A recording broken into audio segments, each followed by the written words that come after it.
All right, thank you for tuning in. Today's Infinity Training is an awesome opportunity. We have one of our, I guess, hometown superstars in Ernie Chamberlain, who's going to be joining us or has joined us. We'll have a little Q&A with Ernie, and I can just say from my experience, it seems like just yesterday that Ernie joined the hometown family. It's actually been how many years now, Ernie? 5 years. 5 years. I know, it's crazy. It is crazy. And I'm going to let him we'll just start out and let him tell you his story. And then we'll go into me asking some questions. And at the end, I'm going to give you guys an opportunity to ask some questions. But I think, again, first off, thanks for your time. I know you're a busy man, so we'll just get right to it. Ernie, tell us a little bit about what you were doing, how you found your way into the real estate business in the hometown.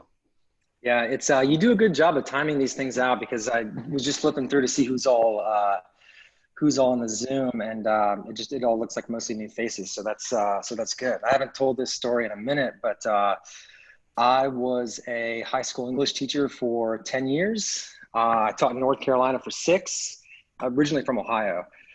My wife and I wanted warmer weather when I graduated from school, so we hightailed it down to North Carolina. Spent 6 years there, like I said.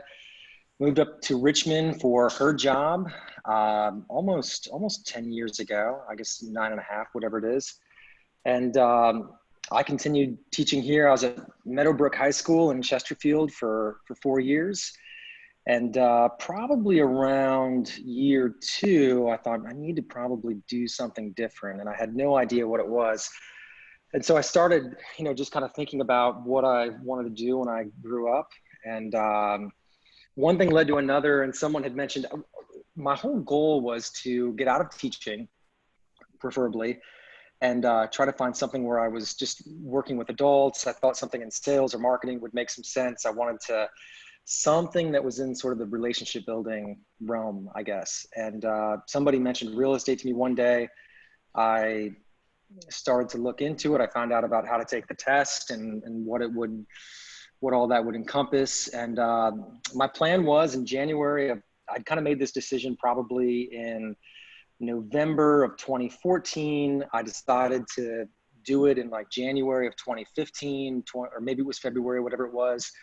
I started taking the online classes through Mosley, which is what probably most of you went through.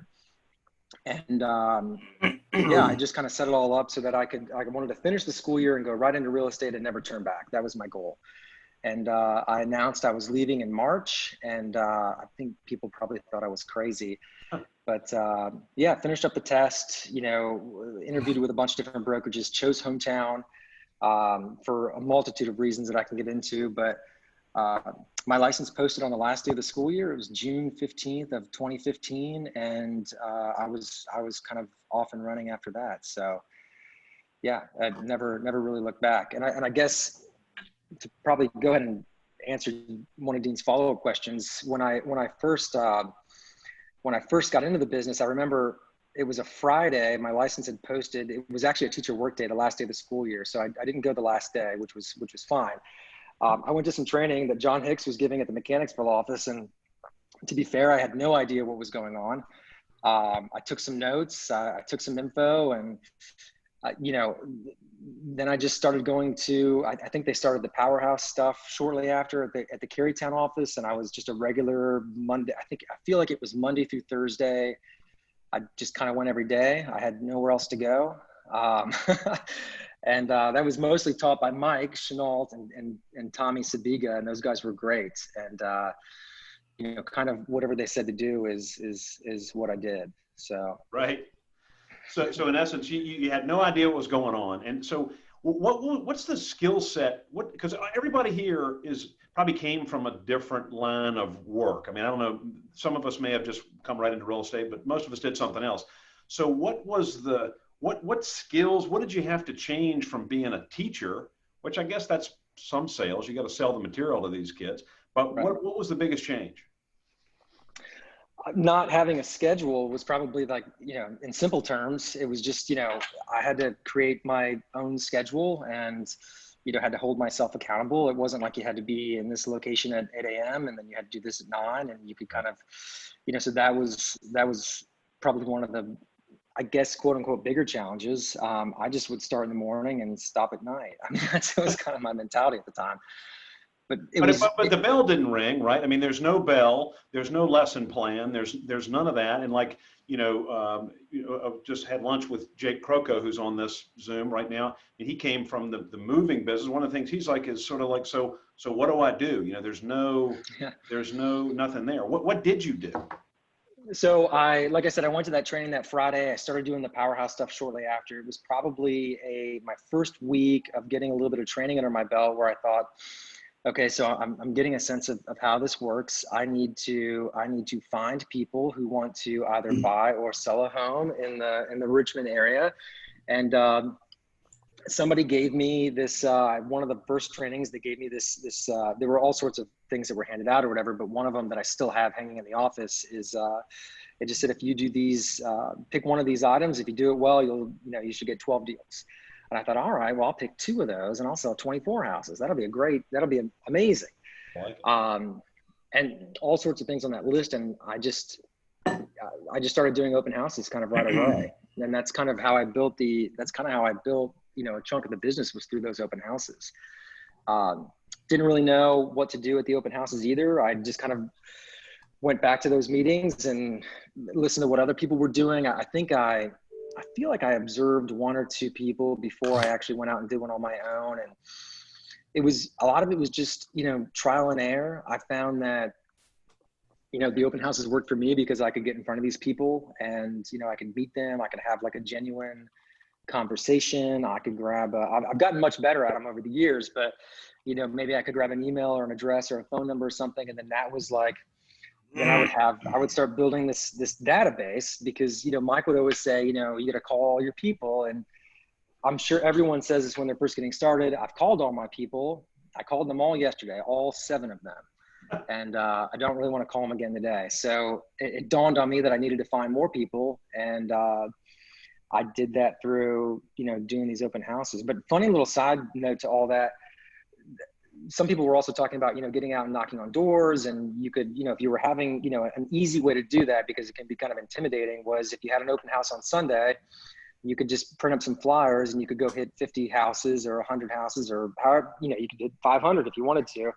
And you just would knock on the door and just introduce yourself, let them know that there's an open house down the street and you'd love for them to pop by. And if they know anyone who'd have some interest, blah, blah, blah.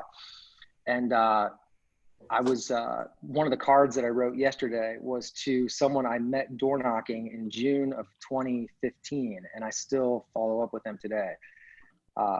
One day they're going to sell their home and it'll be with us. Nice.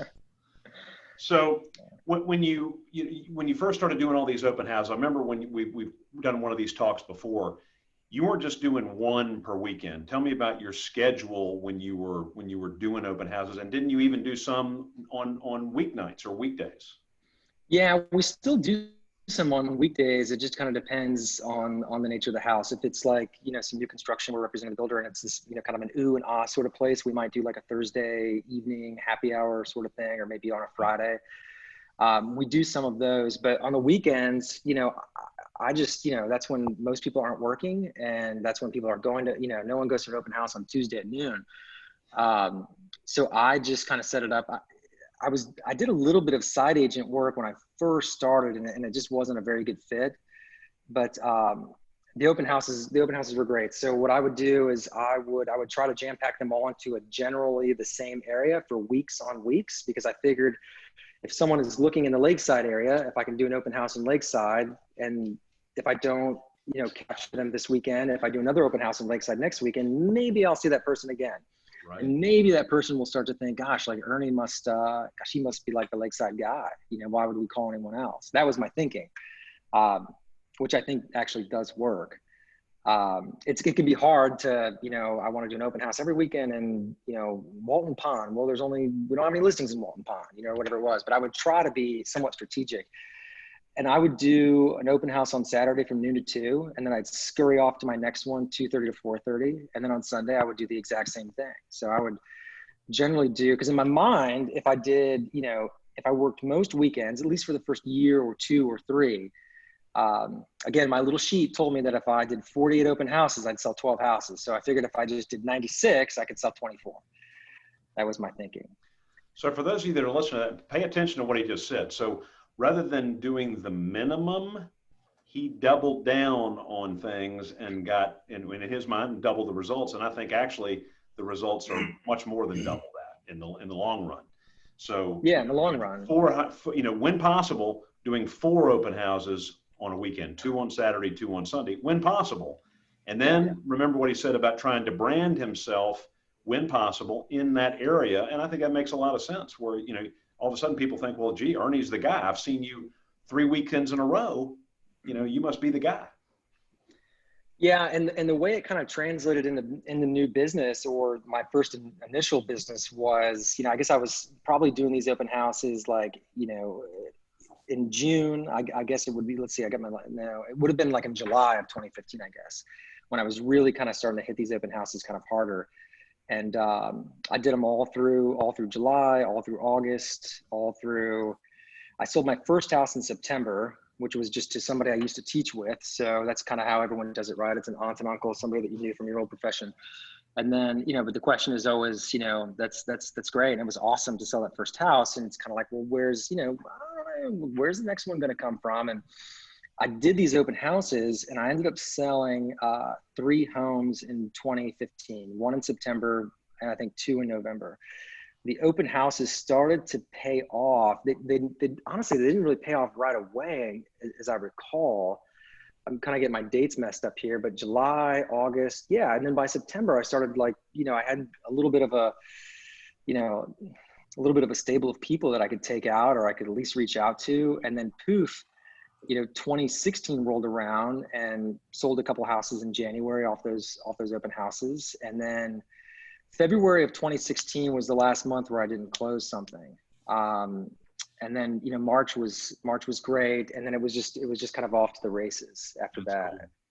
But so I kept doing the open houses and I still do them today. So yeah, I mean, that's a great way to meet people. And I think something important to think about is, rather than getting the immediate results, you're no different than all of us, Ernie. You wanted immediate results, right? I mean, you needed results, but it was building the pipeline. And you have to remember that. You've got to put stuff into the pipeline, and then they have to sort of simmer a little bit before they're ready in most cases. I mean, everybody, you can luck upon some stuff right away, but you keep doing the right things, and then you're going to get the return. Would you agree with that? Yeah. I mean, I was just telling somebody the other day, someone else, again, I think this came from hometown somewhere along the way. It was just this little sheet on follow-up. And when you start to see results, which call or which note or which pop, whatever it is that you're doing, these touches, it can be any of those. It can be a text. I was talking to one of the agents on our team the other day, and he was telling me how he used to let people go. Like, he would meet them in an open house, maybe follow up with them that day or the next day, maybe follow up with them next week. If you didn't hear anything, that was kind of it. I keep everyone in a system a little longer than that. I mean, there are people now that are in my database from, like I said a moment ago, the first month I started. It's not really, a lot of times it's not really until I've kind of found until that 8th, 9th, or 10th touch when someone, responds in some cases, or they get back to you, or they express some more interest. The truth is, I always thought if they came to an open house, they may not be buying something for a year, but they're thinking about it. So at some point, the odds are probably in my favor that they're going to buy something. So I just need to make sure that I'm the last man standing when they make that decision to kind of move forward, or the last person in front of them anyway. Yeah. Yeah. And obviously if you're not making contact with them, then you're not going to be in the running to represent them. So that only makes sense. So when you first started, because we do have a lot of new people here, when you first started, did you do anything like fall down in any pitfalls that maybe we could help these folks avoid? Would you do anything different? I mean, I think the best thing you can do kind of getting started is, especially if you're doing open houses, or you're knocking on doors, or if you're fortunate and you're from the Richmond area and you have this vast network of people that who you can call, or you can take to lunch or for a coffee or whatever. Just document all that and put it into a CRM, or put it into something that's going to be consistent, that makes sense to you. Um, I did that. I just didn't do it very well. So if I could go back with what I know now, like I joke that I have no intention of ever leaving Richmond, but if I was like forced to leave and I had to move to some other city, I feel like I could start over and I could recreate a pretty strong business in like 8 months. Wow. Only because I would just use everything. I would take all the mistakes and all the idiot things that I did, in the first, year or two or three, or even mistakes that I made, a year ago. I'm always trying to like kind of tweak that system so that it makes more sense for me, Right. just so I never miss a follow-up. So what's just some things that you did that you said were idiotic or whatever in your words? What are some of those things that you did that maybe these folks could avoid? Well, I think if you blocking off time to do certain tasks, it's so easy. All of a sudden you don't have any deals, and then you have three, and that's like it's like a circus. I can't. I got three deals on. This is crazy. And then three becomes normal, and then you have six, and you go through that again, and then you have 10 or 15, and the numbers can get pretty high, I guess. And then it's important to remember to keep doing the things that got you those 20 deals or those 10 deals, and to block off time to commit to doing those things. So like if you say, on Wednesdays between 9 a.m. and 11 a.m., I do lead follow up, and I do it again on Fridays. Well, whatever it is, just don't schedule over it. It needs to be Right. sort of like some sacred time. There are of course exceptions. We cannot do the home inspection any other time. I can't meet the plumber any other time. And what I've learned to do over time is sometimes it just wouldn't get done, is the truth. It was on the books from 9 to 11 and it just wouldn't get done. And so one thing that I've done over the past couple of years is it doesn't leave the schedule. If I know I'm not going to be able to do that lead generation, I'd simply click on it and I move it to an open slot throughout the day. Even if it's even if it's at like 10 p.m. at night. I just move it to some other time of the day so that I'm certain that it gets done, because the last thing I want to do, because what happens if, let's just say I'm doing my my October follow-up, and I have people that I track every day. I have people that I track weekly. I have people that I track monthly. I have people I've got kind of a whole system. But let's just say I don't do my October follow-up, and a couple of days passes, and I had a note to redo it, and I didn't do it. And the next thing you know, I kind of move on to November, and then like, oh shit, I need to go back to do October. And then next thing you know, you're following up with somebody and they listed their house. And it's like, man, like, and that's happened. And that's like, and those are the moments where there's nothing I can do about it other than make sure that I'm consistent. And that's the hardest thing is to be consistent, especially when you start to get busy. Do you ever just have days where you're just winging it, or are you pretty much scheduled and on some kind of a schedule where you're looking at something that you've written down and that's what you do? What drives your day? The wind or the schedule? No, my schedule, appointments. I start every day kind of the same way, and that's probably the most important thing. The rest of the day can kind of it ebbs and flows a little bit. There are in all likelihood there are appointments on the schedule that I have to sort of be at, but in between those appointments, I wouldn't say that it's like from 3 to 4 I'm going to prospect, or from 4 to 5 I'm going to for lead generation purposes. That's never kind of later in the day. That's always kind of first thing in the morning for me to get it done. Why do you do it first thing in the morning? So that it's done, but also I have all these people set up on all these searches, and I have all these searches that are set up for myself, and those emails hit at 8 a.m. And it's easier for me to have every single day of the week blocked off from 8 to 9 or 8 to 9:30, where I sit there. I get no less than like 75 emails at 8 a.m. every single day. I have some people who are set up for like ASAP, where I know immediately because their search is so finite that if it comes up, I need to let them know ASAP. But for the most part, between 8 and 9:30, I'm working all my current leads, and I'm working all my leads that are we'll just call them, they're very close. They're great leads. They're not quite ready to do something yet, but I've still got them set up on a search because I have a general idea of where they're looking, and it reminds me that they exist. I've got them on another sheet somewhere else, but it reminds me that they exist. And also, if I'll just flip through it real quick, and if I see something, it gives me a reason to follow up with them that morning. Yeah. And that brings up a sort of a whole separate note that we really didn't plan for, but with these searches and working with buyers, I mean, it's tough out there today with the inventory the way it is. So rather than letting matrix and the prospecting function dominate it, you're actually getting you're receiving the notifications as well as your clients, and you're reaching out to them rather than just letting it do its thing and hoping they see it and hoping they call you if they want to see something. Is that correct? Yeah, I always reach out to them, even if they saw it. Sometimes I'll respond to the auto email because they're on it and I'm on it. Mm-hmm. Sometimes I'll, the way Matrix sends it out now with like the picture, and it's way nicer than it was. Maybe that changed like 6 months ago, but it's nicer. I'll just copy and paste it and load it into another email and kick it off and say, hey, I saw this house this morning. They reduced the price by 10,000. I don't know if y'all have some interest, but if you want to check it out, just let me know. And that is my life from 8 till like 9 or 9:30 in the morning every day. But to your point, I also, like, if I meet somebody and they're, let's just say I was doing an open house in Lakeside, for example, and I talked to them at the open house. Yeah, we really love Lakeside. This is kind of where we want to be. We don't have an agent yet, blah, blah, blah, whatever. As long as I've got, their contact information, it would be weird if I ran home and set them up on a search. Like, hey, I set you guys up on a search. How nice is this? I wouldn't personally do that. What I do is I set myself up on a search for them. And then I get updates. Here again, they're not on that, but over the next week or so, as I follow up with them, hey, how's it going? I just wanted to check in. Oh, by the way, I saw this house over on, 123 Main Street that just went to market this morning.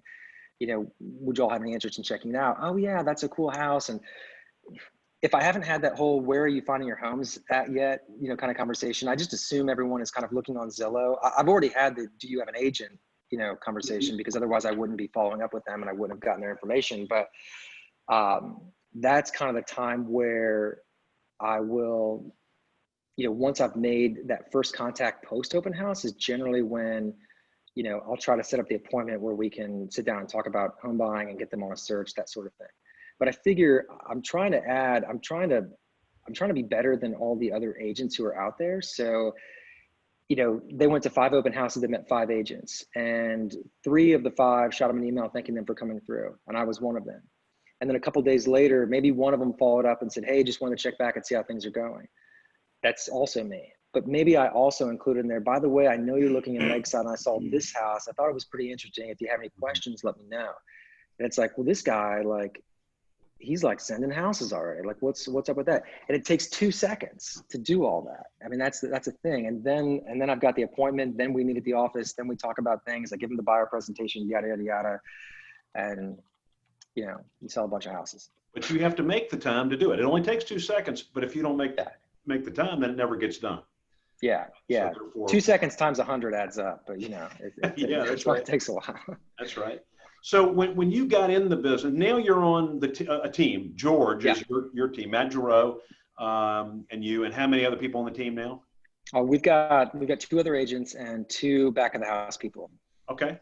How long was it when you got in the business before you got on the team? And then what would you say to people, like, what's the advantage of teams versus being just a sole proprietor?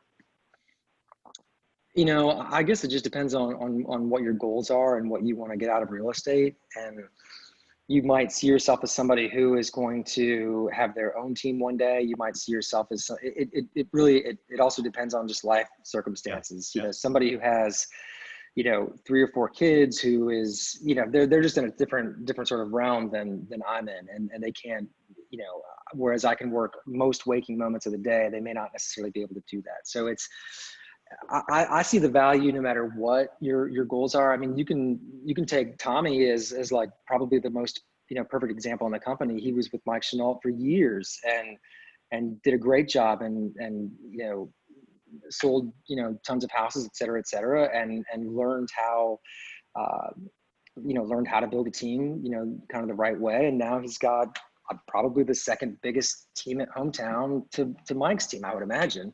Yeah.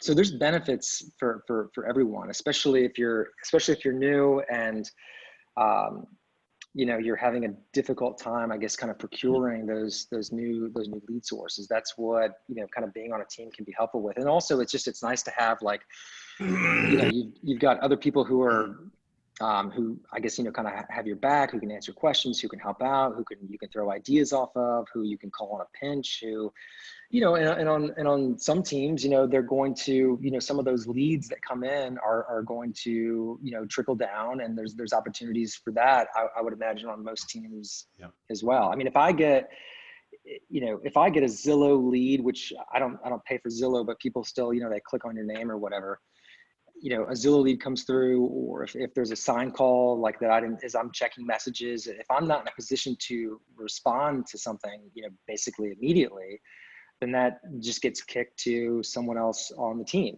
And, all I ask is that you don't screw it up. And, Yeah. So. And hopefully that works out. So I'm on a couple more questions, then we'll open it up. A few years ago, I heard you say that one of the things that a lesson you learned early in the game was to always make that toughest phone call first. And that has resonated with me I can't tell you how many times that I see you sitting on that stage on the stool at Twin Hickory and saying that, and I'm like, don't be a wimp, Deane. Listen to Ernie and do that. So tell me about making the toughest call first and how that's benefited you in your real estate business. I would find myself playing out like all these different ways in which these phone calls could turn out. And I always made the assumption that it was going to be so negative. And I also made the assumption that it was my fault. It didn't matter what it was. The appraisal came in low, my fault. The sewage line has a root growing through it and it's going to be $5,000, my fault. I didn't plant the tree. I had nothing to do with it, but I was like, took this crazy burden on with what it was. And then I would kind of stew over, okay, I got to call this person, how this is going to play out. Does anybody want to role play with me real quick on how this is going to go? And then I just decided, this is just like anything else. I've got other things to do. That was one of the driving factors. I don't know if that just kind of came to me, but I don't know if I mentioned that in the day you're kind of referencing, but I can't let these things stew all day long. I need to call these people immediately for a multitude of reasons, but it's honestly just so much easier. And it's never as bad as you think it's going to be. Nothing is unending. You just make the call and you give it to people straight, and then you can kind of move on with your day, and then you've tackled it. I think the reason people don't make those calls is because they're nervous. There's anxiety. They're worried about what the other person's going to say. What's the worst thing that they can possibly say? It's like knocking on a door. The worst thing they can do is they can slam the door in your face. They can tell you to go F yourself. Those things could potentially happen. Super rare. Most people are just as afraid of confrontation as you may be. Right. So just call them. That would be my advice. It just gets it out of the way, and it makes it provides clarity and frees up the rest of the day. Yeah, and it's not like you're dragging an anchor the rest of the day, because that's going to be, if you don't make that call, then it's still on your mind. Yeah. You're thinking, it's affecting your attitude, it's affecting your mindset, and it's so anyway, I thought that was something that you shared with me that I've just have really kept it kept close and tried to adopt that. Let's call it 90% of the time. Let's see if I had any other notes here. So, last question. So you've had exceptional results. I mean, Ernie, I look at you and I've been around hometown this is my 26th year, and just to watch what you've done is phenomenal. So, from the bottom of my heart, I mean, it's awesome. And you've changed your life. And a lot of us, I hope in 5 years that we can look at all these faces on this thing and everybody has the same experience. And one of the things that I hear people say when they're new is, you know what, I'm not superhuman. I'm not, the reason I'll pick on Tommy, who's down, I see now, I'm not Tommy Sabiga. I'm not a superhuman person. I'm not Ernie. I'm not superhuman. Are you superhuman, Ernie? And even if whatever your answer is, what do you think, what have you had to do to get these results? Are you superhuman? No, I'm not superhuman. And I never thought, like I said earlier, you know, Tommy was teaching those powerhouse classes, and I didn't really look at him as being superhuman, but I wanted to be like him. Right. Because I saw, you know, he had been in the business maybe a year or two before I got in, and I was just seeing all the success that he had, and he's sitting right beside me, and I thought, well, if he can do it, you know, no offense to him, but I just thought I ought to be able to do it, you know, or at least be able to get, you know, halfway there. And I remember another day, Kevin Curry walked by the office, and Mike Chenault said, "Everybody, that's Kevin Curry." And what he said something about. He goes, he sold $20 million in volume last year. And I thought, well, if he can do 20 million, I ought to be able to do 10. You know, if I could be half as good as Kevin Curry, then I mean, what an amazing, you know, you're going from, I never really got into it. I never got into it for the money. I didn't realize, you know, to tell you the truth, I didn't realize the potential that there was until I really understood how the business worked. Another day, Mike mentioned in a meeting that, you know, Matt Giroux has 25 deals under contract right now. I said, right now? You do 25 in a year. That's amazing. I mean, that would be, you know, and my goal was to do, like, you know, my first full year in the business, my goal was to do 24 units. And I ended up doing 35, which was awesome. I mean, that's a terrific year for really anybody. I maybe, you know, I don't know if I have an extra gear or what it is. I was just kind of, you know, moved to, I love doing it so much, like just about every aspect of it. And so I'm just kind of driven to, you know, it's a huge part of who I am, and it's what I do. I know there was another part to your question there that I don't think I quite answered, but well, I guess you know, when you were able to sit next to Tommy, for instance, and realize, you know what, he puts his shoes on and pants and shirt just same way you do. I mean, he has some exceptional abilities, but you know what, he works. You know, Tommy has put in a tremendous amount of work to be successful. Oh yeah, anyone who has, yeah, everyone who is. I mean, if you look at, you know, it's the same people that show up on these lists every week, right? I mean, there's new people always mixed in, but like, you kind of see like this, you know, there's 7 or 8 people at every office who, like, they seem to show up on those lists that John Hicks sends out like every single week. And so, you know, I just, you know, not that I necessarily I wasn't driven to like be on that list or whatever, but I just knew that it was kind of like when I took my licensure exam to be a teacher. You know, I just thought, you know, look how many, I was nervous to take it. You know, I didn't want to fail it. I look at all these, you know, there's lots of people who've taken it and passed it, and you know, you're going to be fine type of thing. So that was, you know, kind of my mentality there, I guess. But. Yeah. And I think it's great to be able to look around and see folks that have been just like all of us. We started from scratch and we've made it work. And that's awesome. And the other thing is that people like you and Tommy and so many others are willing to reach that hand back down the ladder and help like you're doing today. So that's a good environment for that. Well, I remember the other point that about not being superhuman. When I first got into the business, I had come from a teaching background, and I didn't really have any business experience, and I was just learning what real estate was all about. And I've said this a million times, but I made an assumption that if I was genuine with people and I was honest and I worked hard, that I wasn't going to starve. It wasn't that I was going to make, you know, tons and tons of money. I just knew that, like, gosh, like if I'm just honest with people and I go to work every day, I would at least be able to make my teacher salary, and I'll be much happier doing it. Yep. So that's a great point. It's been a little bit better than that, but you know. Yeah. Yes. Yeah. Thank goodness.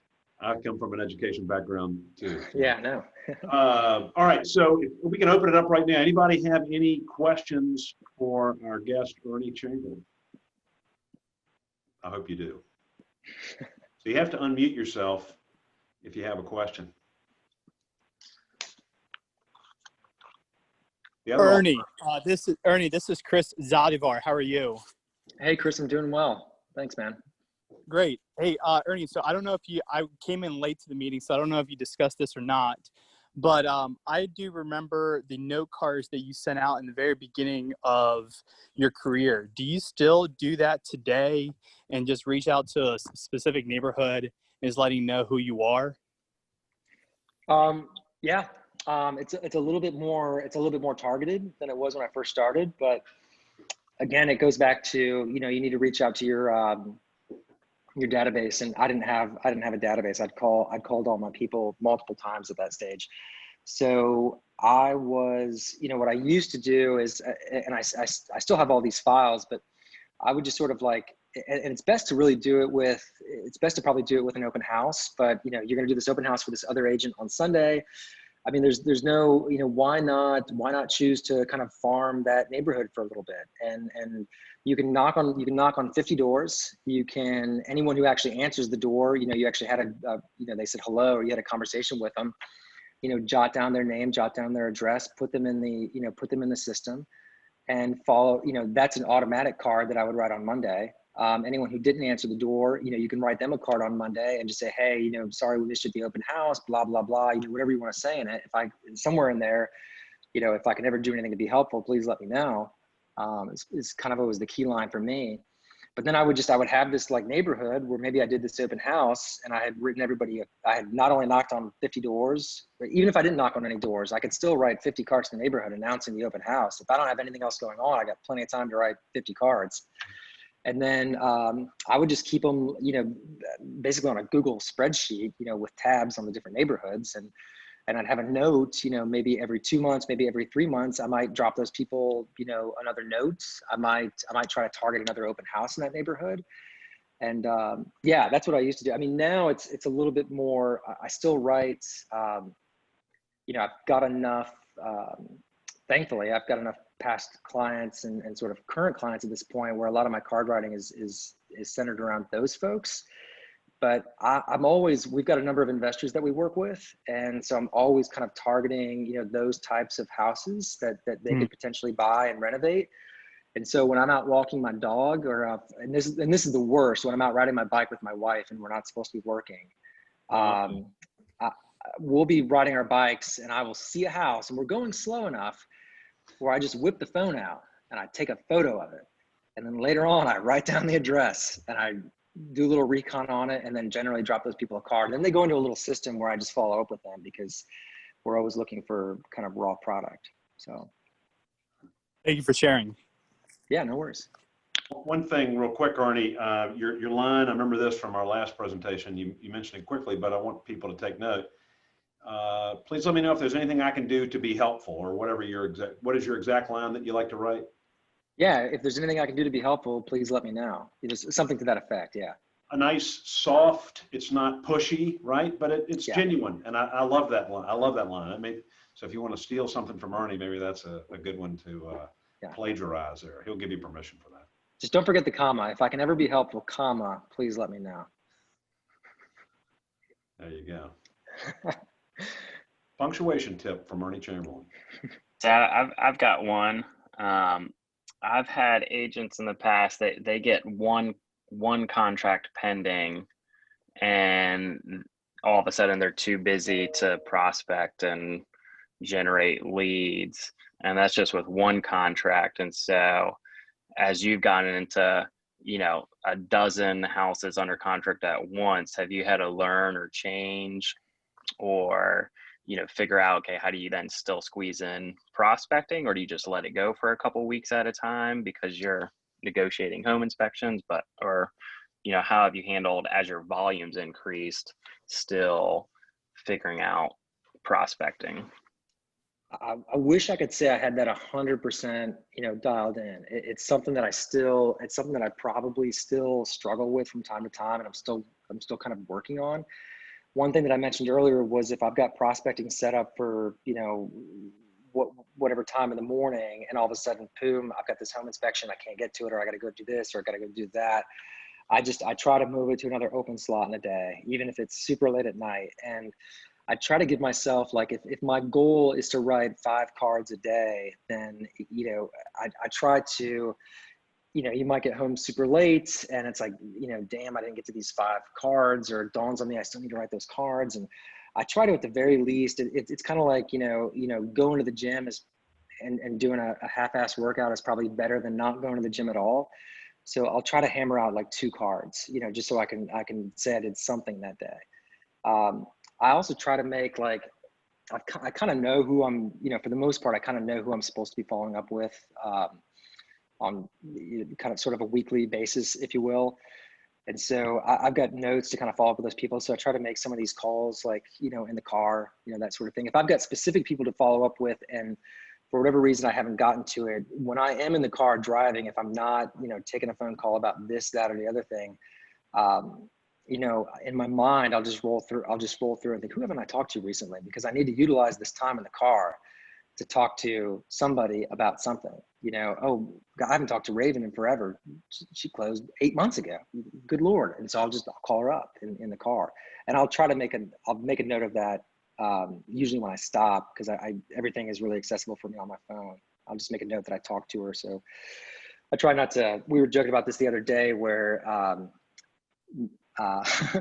Matt and I are working on a potential client together, and he reached out on Monday and said something, and then no, he called him on Monday. This is like last week. He called him, and then like, I guess just plumb forgot that he called him, and called him back on Tuesday. It literally started having the same conversation with him, and was able to kind of catch himself pretty quick. But it was, I mean, I don't know how long we laughed about that for, but it was like, how you doing? I'm good. I just talked to you yesterday, but that's why it's important to kind of keep those notes and things. But yeah, and also just the other thing I've had to figure out too, Tommy, and this, running a big team is like, what is most important? Like, what's most critical now versus what can wait until later? And frankly, you do get so bogged down by, this home inspection and gosh, now I got to get a plumber out there too. And holy smokes, they said they want to do radon now, but we only have 2 days left. How's that going to work? Or, whatever it is that comes up. I mean, all that stuff is like, it's all important, but it's not really and it needs to be done. But my number one job is always to lead generate. So it is, everyone's got to kind of find their own balance, I guess. But if I'm not prospecting on a pretty darn regular basis, then it's like, yeah, it's great to have, 15 deals or whatever. But, if I had 2 deals, how did that happen? It's probably from a lack of reaching out to people, I would imagine. So. Anybody else have any other questions for Ernie?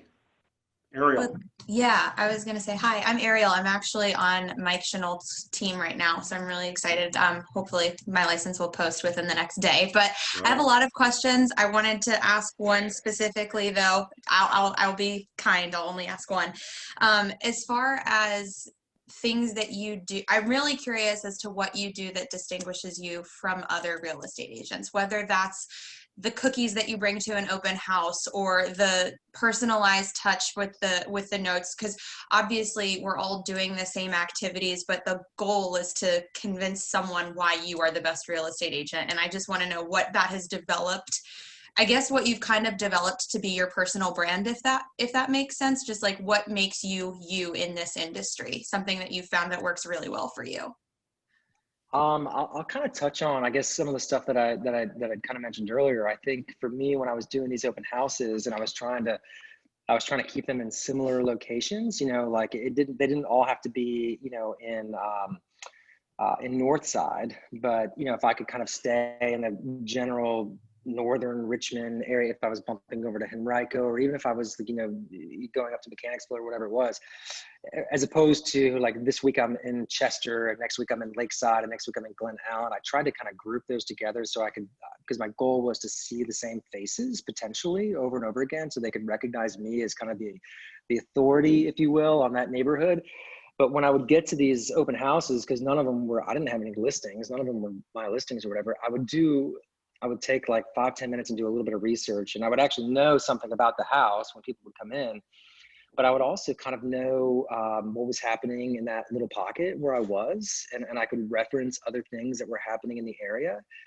And so I think the most important thing is when people come in, it's not you know, oh, this house is amazing. It's got all this stuff and yada, yada, yada. That's important. And that's definitely worth mentioning. And then giving people their space and circling back, you know, when they're upstairs or they're out back, and checking in with them and asking them a little bit about, you know, what it is they're looking for. What do you think of this place? And they say, oh, well, it doesn't have, like, we need a bigger backyard. And then poof, well, 20 minutes ago, I just looked at this other house that has a bigger backyard and said, so, well, gosh, there's, you know, there's a few other things in the neighborhood, you know, that do have bigger backyards. Maybe I can, you know, whatever it is.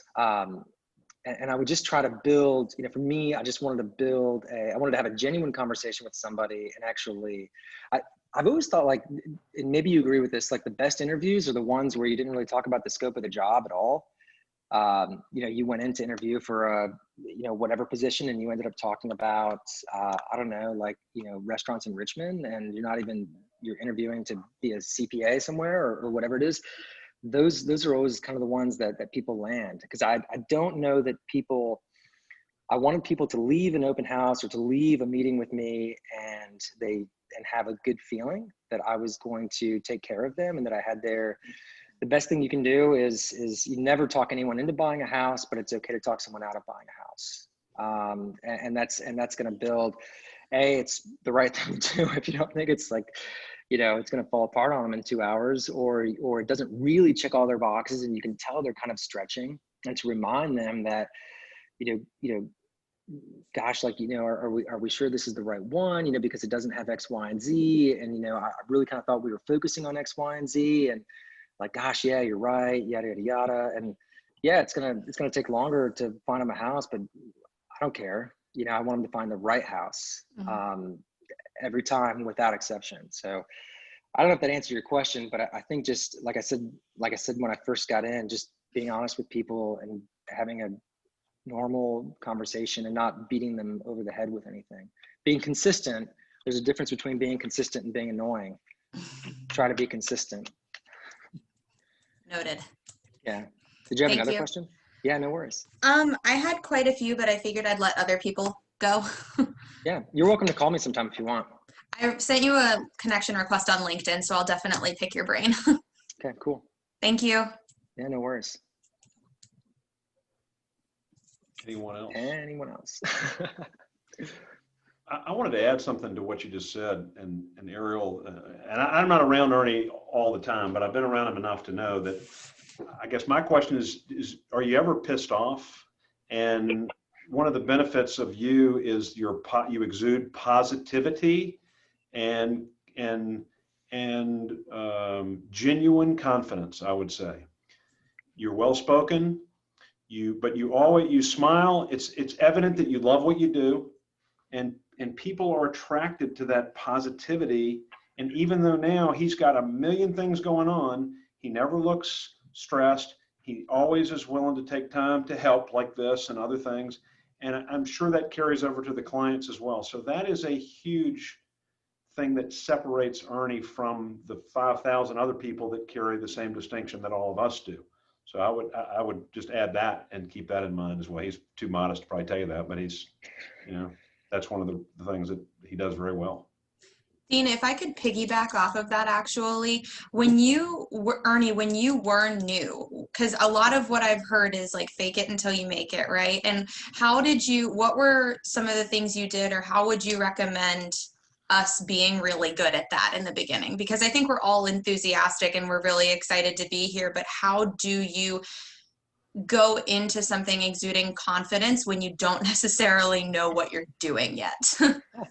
Well, you can, you know, just to kind of, I'm like having all these memories of, like, when I first got started, but to kind of circle back, like, I went on a couple of appointments with Tommy and watched how he interacted with clients. I shadowed at least a couple people at open houses, just to kind of see how they did things. I mean, a lot of it was just, you know, just trial and error. How do I answer that? You know, one thing you can do is, you know, you've got all this, assuming you're not working another job, you've got all this time where you can sit on a training like this, but then the rest of the time is like, should be like 85%, you know, trying to, you know, prospect and do open houses and do those sorts of things that are going to create leads for you. But the other thing is, what was I going to say? Is just to get out and look at houses. I would also go to open houses that were hosted by other brokerages. Like if I, for whatever reason, didn't have an open house, I didn't have an appointment or whatever, I might try to buzz through a couple of open houses and just see what they were doing and how they kind of operated. But also just to get in more houses and to see things. That's one thing when I mentioned earlier, I felt like I could recreate something in another location in 6 to 8 months if I was forced to move. But it is challenging when I think about Richmond, and I think about, kind of all the counties surrounding it. I have like, it's weird because it's all in my head, and I kind of know where, like, there's lots of neighborhoods that I wouldn't know the name of, but hundreds of them probably if you name them. But as a general rule, I can talk at this stage pretty intelligently about just about anywhere, or I can recall a house that we sold close by, or for you, a house that someone else on the team sold close by, that our teams, helped that buyer, help that seller, or whatever it is. So it's, a lot of it is too, just kind of driving around and going into just, pick 15 vacant houses and schedule appointments and go through them and look around. And if you've got somebody from the team with more experience who's willing to take you through and point some things out that are important to point out during an actual showing with a real client, like, look at this kitchen, it's white, that's amazing, but let's open the drawers and see if they're dovetailed and if they're soft closed, and if they're, is this granite, is it quartz, is it laminate, what is this? And, being able to speak, that's a big thing that we impart on our agents, is being able to, we go through the new construction when it's in the early stages and talk about, how the house is actually being constructed. That personally, I would say that's secondary to lead generation, but it's important, to sound like what's going on. And one other thing I'll add is, if you don't know, just say you don't know. And you'll circle back with someone on the team, and that's a good question. Let me check with Mike, or let me check with whomever else on the team, and I'll get back to you. For two reasons: one, it's the most honest thing you can do because you don't know the answer, but also because it gives you a reason to follow up with them later. Because now look who has the answers. I do, because I'm working hard for you. That's great feedback. Thank you. Yeah, no worries. All right, well, let's wrap it up. We're about at an hour. Ernie, thank you very much for your time. Thanks everybody for joining. Yeah, cool. Again, it's when you're sitting in Ernie's shoes, I hope that you'd be willing to spend the time to reach back and help somebody along. And that's just one of the things that's great about Hometown Realty. So thank you, Ernie. Thanks for all your time, preparing and your great answers. And we'll Thanks, see you Deane. guys later. All right, take care. Bye-bye. Thank you.